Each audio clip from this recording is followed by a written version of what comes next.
500조 원 내놔. 트럼프가 한국한테 직접 날린 청구서였습니다. 반도체 사고 싶으면 미국에 공장 지어라. 관세 피하고 싶으면 돈 내라. 한국은 쥐어짜였습니다. 그런데 2026년 2월 20일 미국 보수 대법원이 6대 3으로 선언했어요.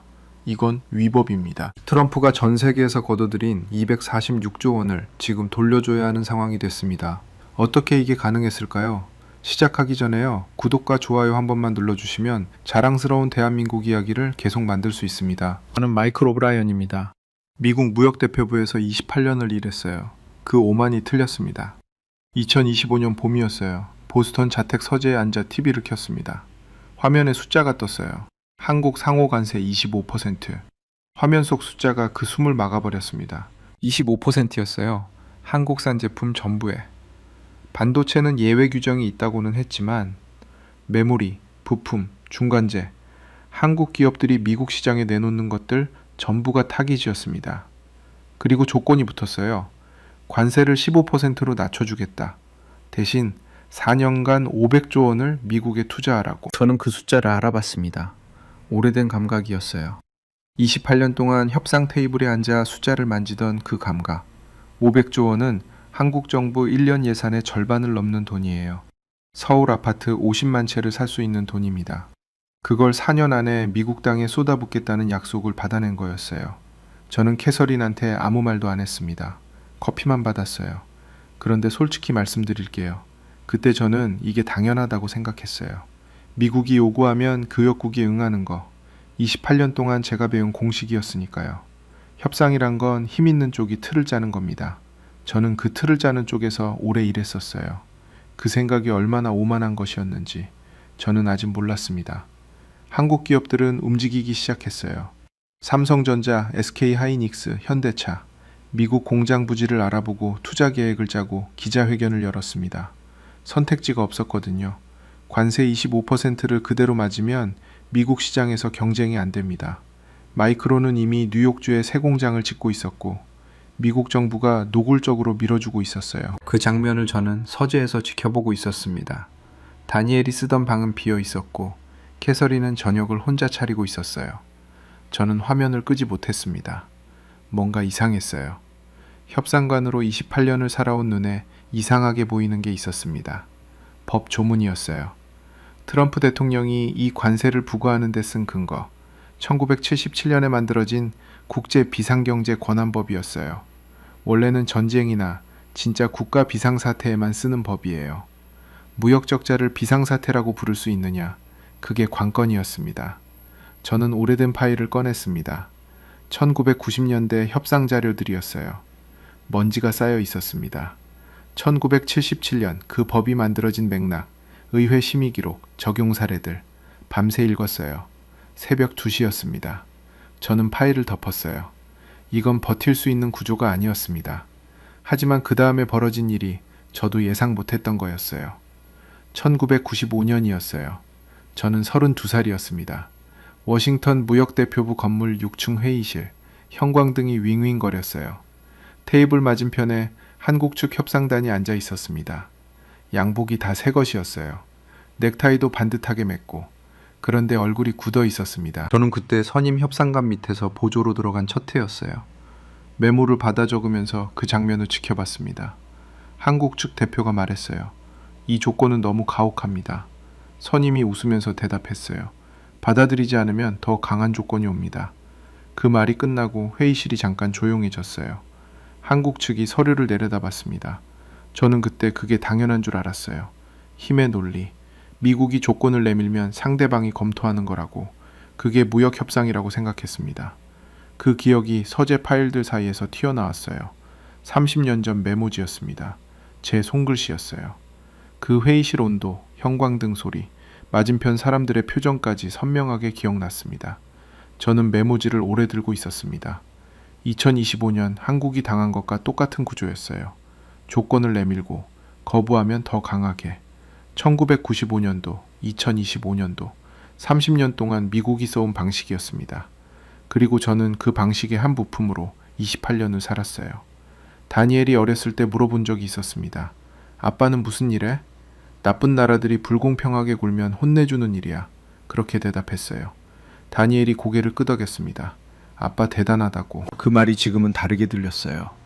2025년 가을이었습니다. 미국 국제무역법원에서 첫 판결이 나왔어요. 뉴스를 보면서 저는 손이 멈췄습니다. 1977년 국제비상경제권한법. 무역적자는 국가 비상사태가 아니다. 1심 판사가 트럼프 관세 전부를 위법이라고 선언했어요. 트럼프 행정부는 즉각 항소했습니다. 당연히 그럴 줄 알았어요. 그리고 2심도 같은 판단을 내렸습니다. 위법, 다시 위법. 워싱턴 안팎이 술렁였어요. 두 법원이 연달아 같은 방향으로 선을 그었는데 트럼프는 멈추지 않았습니다. 대법원에 상고했어요. 9명의 대법관 앞에 이 문제가 올라갔습니다. 저는 그 대법관 명단을 봤습니다. 보수 6명, 진보 3명. 그중 보수 3명은 트럼프 1기 때 직접 지명한 사람들이에요. 닐 고서치, 에이미 코니 베럿, 브렛 카바노. 트럼프는 자기가 심어놓은 판사들이 자기 편을 들 거라고 자신했을 겁니다. 저도 솔직히 그럴 거라고 봤어요. 정치적 임명의 논리가 있으니까. 그런데 스콧 베선트 재무장관이 공개적으로 말했습니다. 대법원은 대통령 핵심 정책을 무효로 하지 않을 것이다. 트럼프도 트루스 소셜에 올렸어요. 법원에서 불리한 판결이 나온다면 우리는 끝장이다. 저는 그 글을 읽고 잠깐 창밖을 봤습니다. 보스턴 거리에 봄비가 내리고 있었어요. 뭔가 다르다는 느낌이 들었습니다. 28년 동안 협상 테이블에서 수없이 상대방 얼굴을 읽어온 감각이었어요. 자신만만한 척하는 사람이 가장 불안한 법입니다.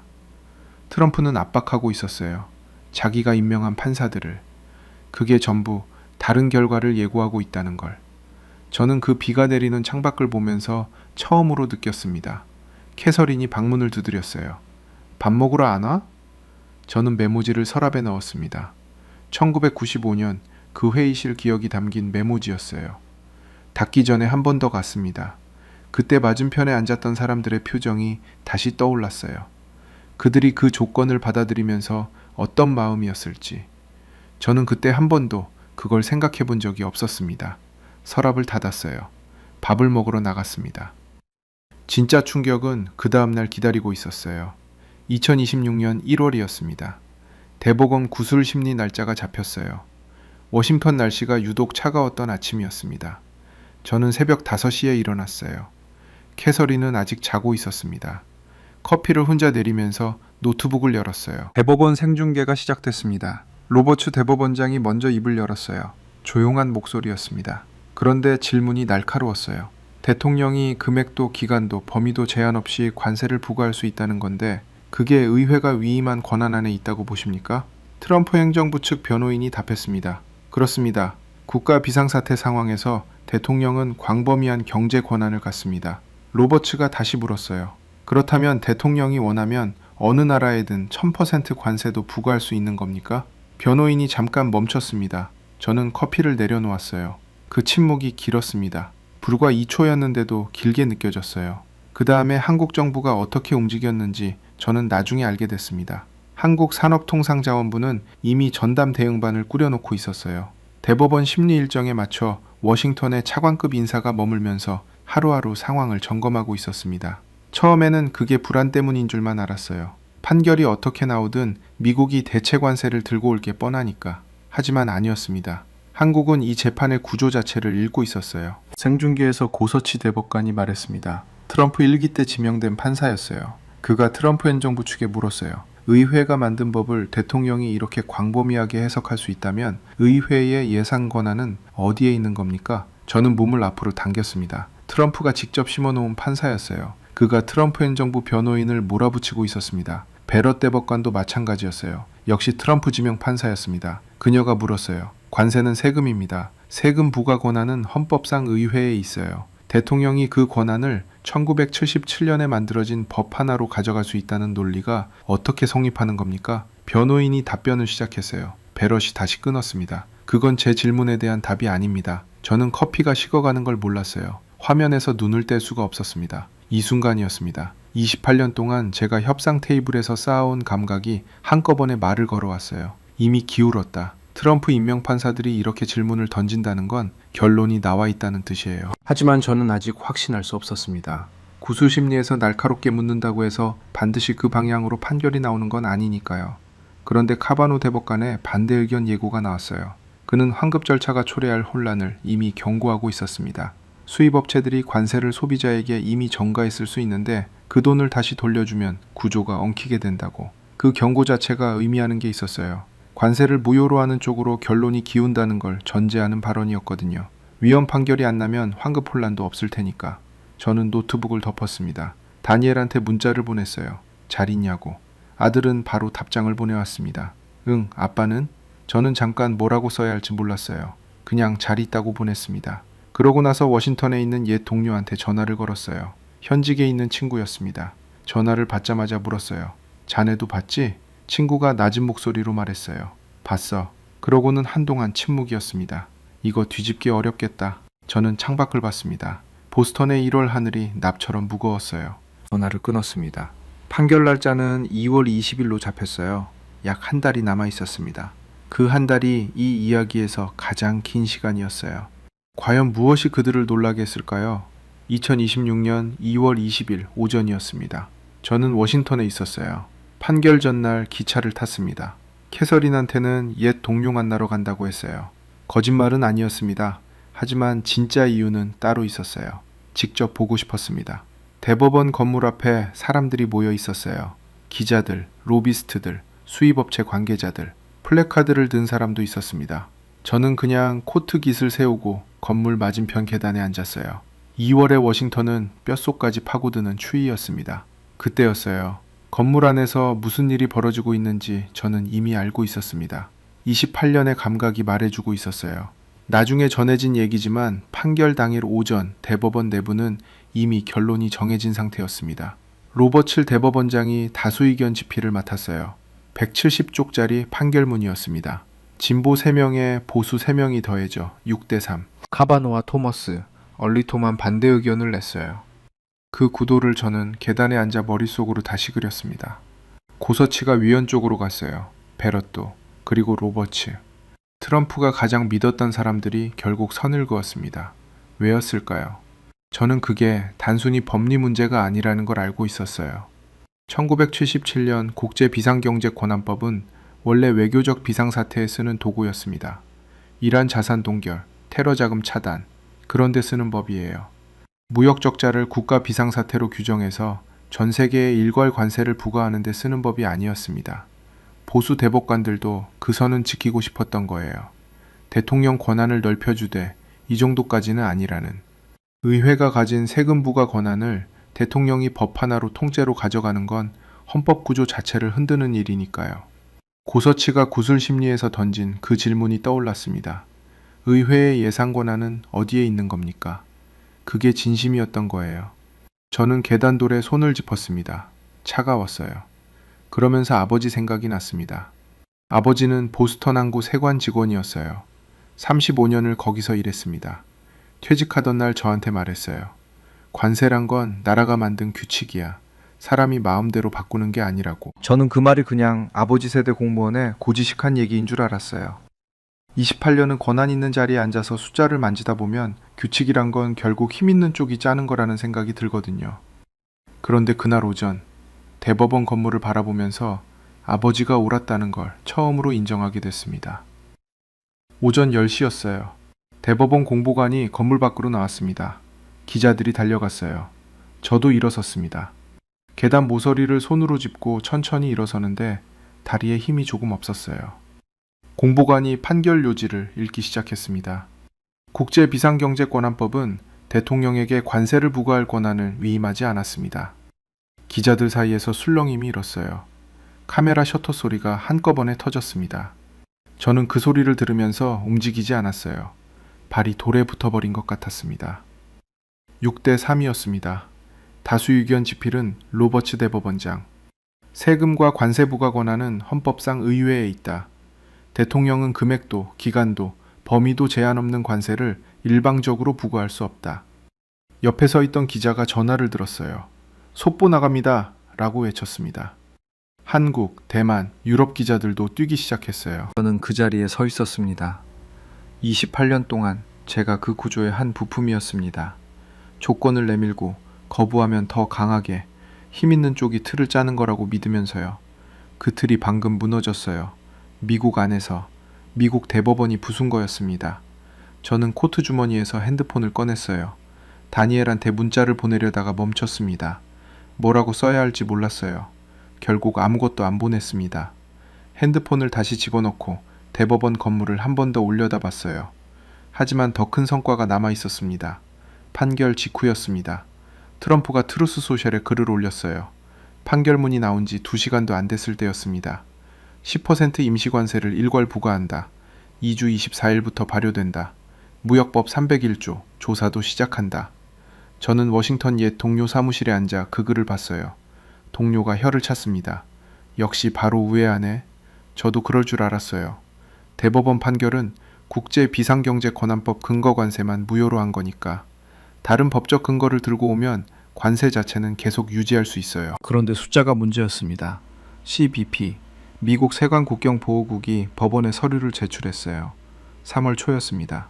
저는 그 서류를 워싱턴 동료한테 전달받아 읽었어요. 33만 업체, 5,300만 건 통관 신고, 총 납부 관세 1,660억 달러. 저는 그 숫자 앞에서 오래 멈춰 있었습니다. 1,660억 달러예요. 한국 돈으로 246조 원입니다. 서울 아파트를 한 채에 10억 원으로 치면 24만 6천 채를 살 수 있는 돈이에요. 그 돈 전부가 위법으로 거둔 돈이 됐습니다. 거기다 이자가 붙었어요. 매일 2,300만 달러씩이에요. 하루가 지날 때마다 340억 원이 이자로 쌓이는 겁니다.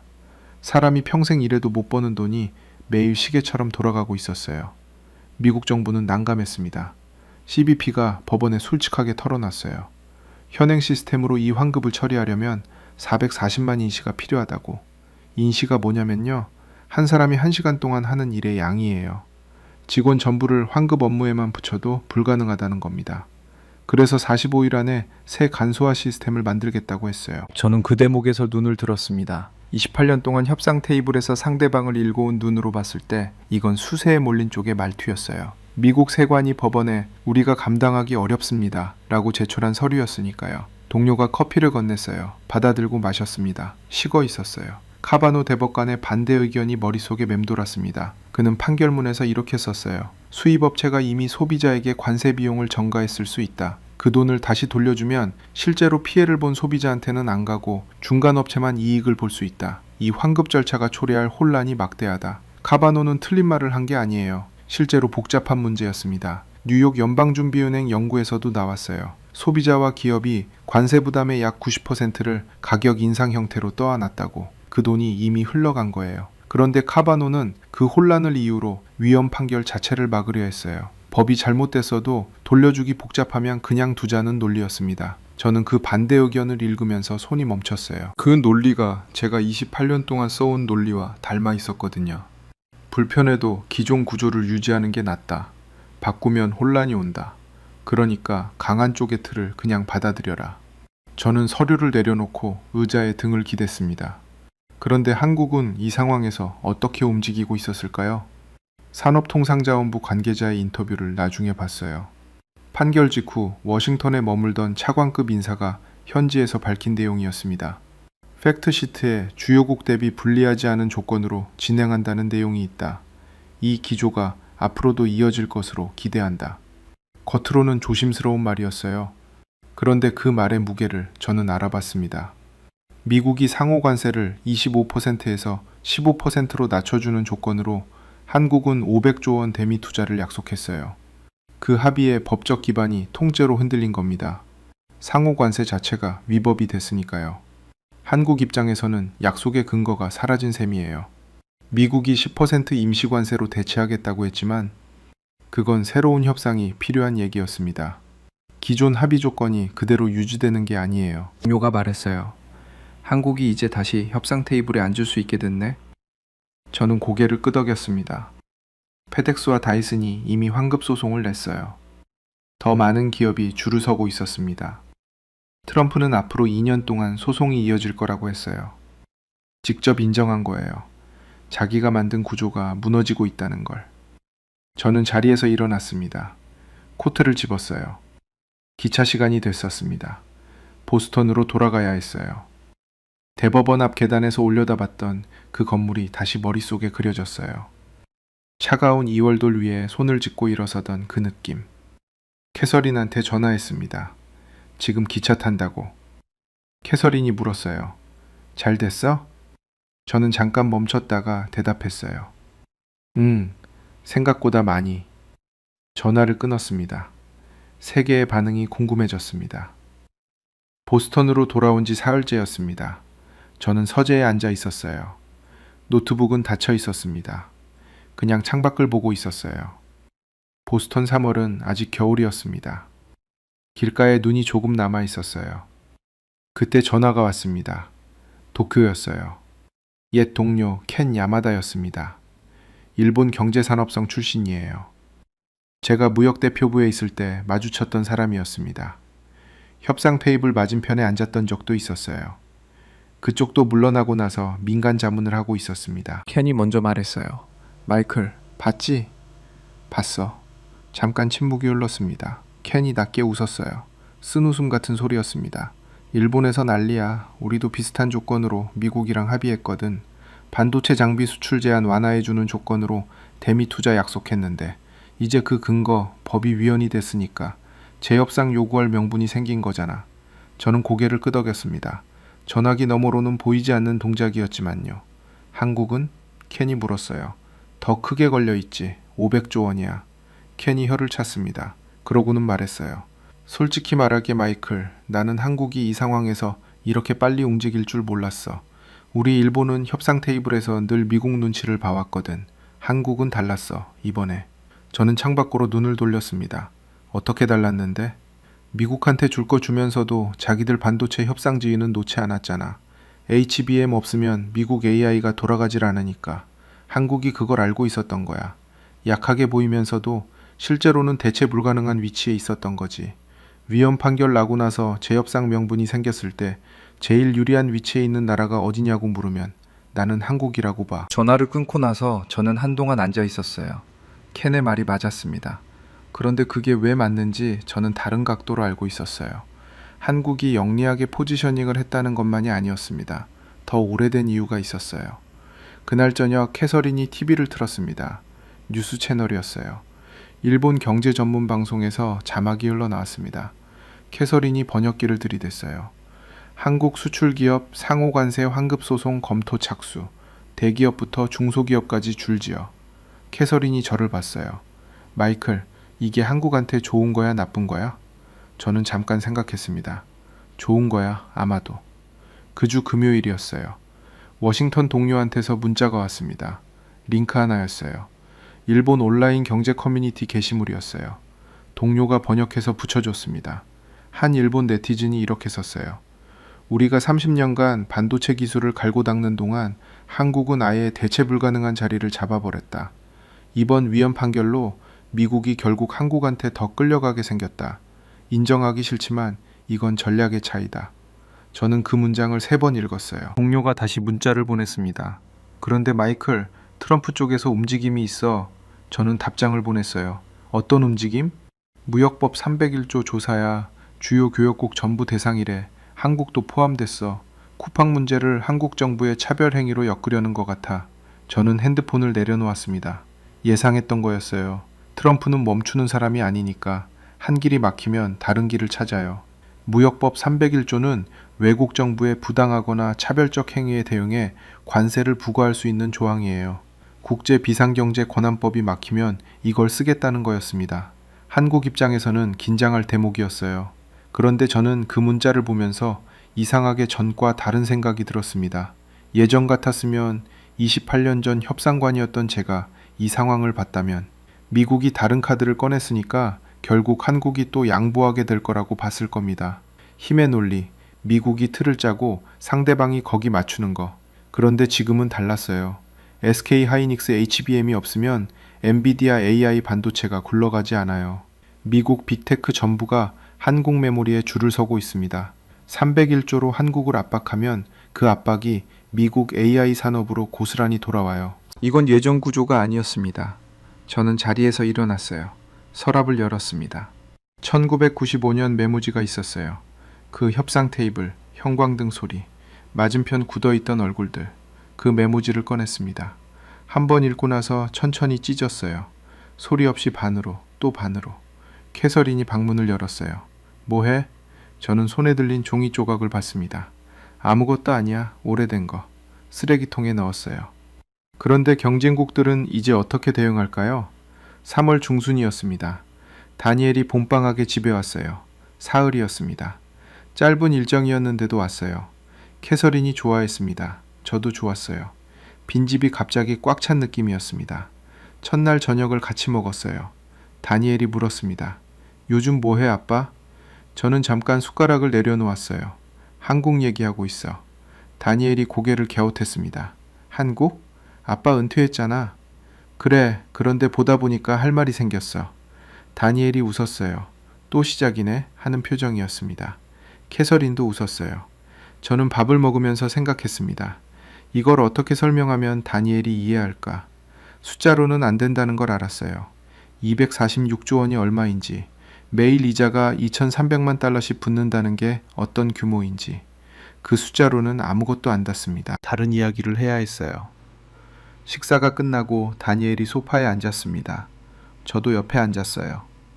캐서린은 설거지를 하고 있었습니다. 한 가지 보여줄게. 저는 서랍을 열었어요. 오래된 사진 한 장을 꺼냈습니다. 흑백 사진이었어요. 1970년대 중동이었습니다. 사막 위에 파이프들이 놓여 있었어요. 작업복을 입은 남자들이 줄지어 서 있었습니다. 얼굴이 탔고 눈이 가늘었어요. 낮 기온이 50도가 넘는 땅이었습니다. 이게 뭐야? 한국 건설 노동자들이야. 1970년대 중동 파견 인력. 다니엘이 사진을 들었습니다. 그 사진 속 남자들 이야기를 제가 처음 들은 건 10년 전이었어요. 워싱턴 한국 대사관 행사에서였습니다. 한국 외교관이 짧게 언급했던 이야기였어요. 저는 그때 흘려들었습니다. 그런데 이번에 한국 관련 자료들을 뒤지다가 다시 마주쳤어요. 1970년대 한국이 중동 건설 현장에 내보낸 사람이 80만 명이 넘었습니다. 80만 명이에요. 낮에는 50도가 넘는 사막에서 일했어요. 소금꽃이 핀 작업복, 쇠파이프 파이프를 맨손으로 쥐어서 손바닥에 굳은 살이 짐승 발바닥처럼 박였습니다. 월급의 절반 이상을 봉투에 넣어 한국으로 붙였어요. 편지에는 늘 같은 말이 들어 있었습니다. 잘 지내고 있습니다. 걱정 마세요. 힘들다는 말은 없었어요. 한마디도. 그 돈이 한국 경제 부흥의 씨앗이 됐습니다. 고속도로가 됐고 공장이 됐고 학교가 됐어요. 그리고 그 학교에서 공부한 아이들이 반도체를 만들었습니다. SK 하이닉스 HBM을 만든 엔지니어들의 할아버지 할머니 세대가 사막에서 그 돈을 붙인 거예요. 다니엘이 사진을 오래 봤습니다. 저는 계속했어요. 그보다 조금 앞선 1963년이었습니다. 독일이었어요. 한국이 서독에 광부와 간호사를 보냈습니다. 탄광 지하 1200m였어요. 사방이 암흑이었습니다. 헬멧 램프 하나만 켜져 있었어요. 석탄 먼지가 폐에 쌓이는 걸 알면서도 들어갔습니다. 매달 월급날이 되면 봉투에 돈을 넣어 붙였어요. 서울로, 부산으로, 대구로. 그 돈이 동생 학비가 됐고 어머니 병원비가 됐고 가족들 밥이 됐어요. 다니엘이 고개를 들었습니다. 저를 봤어요. 그 사람들이 지금 한국 반도체랑 연결되는 거야? 저는 고개를 끄덕였어요. 연결되지. 직선으로 이어지진 않아. 하지만 그 땀이 50년을 건너뛰어서 지금 여기까지 왔어. 미국 AI 산업이 한국 반도체 없이는 못 돌아가는 이유가 하루아침에 만들어진 게 아니라는 거야. 캐서린이 설거지를 끝내고 들어왔습니다. 소파 끝에 앉았어요. 사진을 봤습니다. 이 사람들 중에 지금 살아있는 분들이 있겠네? 있지, 많이. 캐서린이 사진을 한 번 더 봤습니다. 말이 없었어요. 그날 밤 켄한테서 다시 연락이 왔습니다. 문자였어요. 마이클, 나 솔직히 말할게. 내가 틀렸어. 저는 문자를 읽고 바로 답장을 안 했습니다. 기다렸어요. 켄이 이어서 보냈어요. 한국을 과소평가했어. 협상 기술만 본 거야. 근데 그게 아니었어. 그 나라는 뭔가 다른 걸 갖고 있어. 자료 보다가 1970년대 중동 건설 인력 얘기가 나왔는데 그게 지금이랑 연결된다는 게 이해가 됐어. 우리 일본은 그 시절 이미 경제대국이었으니까 그 절박함이 없었거든. 한국은 달랐어. 저는 핸드폰을 내려놓았습니다. 다니엘이 방으로 들어가면서 말했어요. 아빠, 그 사진 어디서 났어? 저는 대답했어요. 오래전에 받아놨어. 그냥 서랍에 있었어. 다니엘이 고개를 끄덕이고 들어갔습니다. 캐서린이 저를 봤어요. 아무 말 없이 그냥 봤습니다. 저는 사진을 다시 집어들었어요. 1970년대 중동 사막, 소금꽃 핀 작업복, 가늘게 뜬 눈. 그 눈들이 지금 어디를 보고 있었을까요? 카메라가 아니었어요. 그 너머였습니다. 봉투 속 돈이 닿을 곳, 고향, 가족. 저는 그 사진을 서랍에 다시 넣지 않았습니다. 책상 위에 세워두었어요. 역사적 의미를 되새겨봐야 했습니다. 그로부터 2주가 지났습니다. 저는 서재에 앉아 있었어요. 책상 위에 중동 사막 사진이 세워져 있었습니다. 그 옆에 노트가 펼쳐져 있었어요. 저는 이걸 써야겠다고 생각하고 있었습니다. 누군가에게 말해야 할 것 같았어요. 28년 동안 협상 테이블에서 조건을 내밀었습니다. 거부하면 더 강하게, 힘 있는 쪽이 틀을 짜는 거라고 믿었어요. 그 틀 안에서 한국은 늘 수세였습니다. 1995년 그 회의실, 맞은편 굳어있던 얼굴들. 저는 그게 당연하다고 생각했어요. 틀렸습니다. 트럼프 관세가 위헌이 된 건 법리의 문제만이 아니었어요. 더 깊은 곳에 이유가 있었습니다. 미국이 아무리 246조 원을 걷어도, 아무리 새 관세를 들고 와도 한국 반도체 없이는 미국 AI가 돌아가지 않아요. HBM 없이는 엔비디아 칩이 의미가 없습니다. 그 구조를 만든 건 법이 아니었어요. 사람이었습니다. 1963년 독일 탄광에 들어간 사람들, 1970년대 중동 사막에 선 사람들, 소금꽃 핀 작업복으로 봉투를 붙인 사람들, 힘들다는 말 한마디 없이 잘 지내고 있습니다 라고 쓴 사람들. 그 땀이 50년을 건너뛰어서 지금 여기에 와 있어요.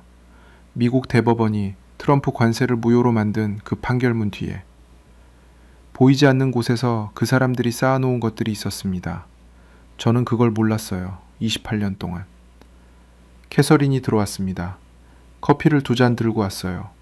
하나를 내려놓으면서 사진을 봤습니다. 잠깐 서 있었어요. 다 썼어? 거의. 캐서린이 사진을 한 번 더 봤습니다. 말없이 나갔어요. 저는 커피를 마셨습니다. 이 이야기를 한국이 직접 하지 않는다는 게 오히려 더 강하게 느껴졌어요. 한국 정부 관계자들은 조심스러운 말을 했어요. 협정이 안정적으로 유지되기를 기대한다고, 기조가 이어지기를 바란다고. 겸손한 말이었습니다. 그런데 그 겸손 뒤에 뭐가 있는지 저는 이제 알아요. 대체 불가능한 자리. 그걸 하루아침에 만든 게 아니라는 것도. 노트를 덮었습니다. 사진을 다시 봤어요. 소금꽃 핀 작업복을 입은 남자들. 그들이 뭘 향해 서 있었는지. 카메라가 아니었어요. 그 너머였습니다. 봉투 속 돈이 닿을 곳. 고향의 아이들. 그 아이들이 나중에 만들 것들. 저는 사진을 서랍에 넣지 않았습니다. 그냥 거기 세워두었어요. 다니엘이 문자를 보내왔습니다. 아빠, 그 한국 얘기 다 쓰면 보내줘. 읽고 싶어. 저는 잠깐 그 문자를 봤어요. 그리고 처음으로 웃었습니다. 이번 일이 시작된 이후 처음으로 제대로 웃은 것 같았어요. 보내줄게 라고 답장했습니다.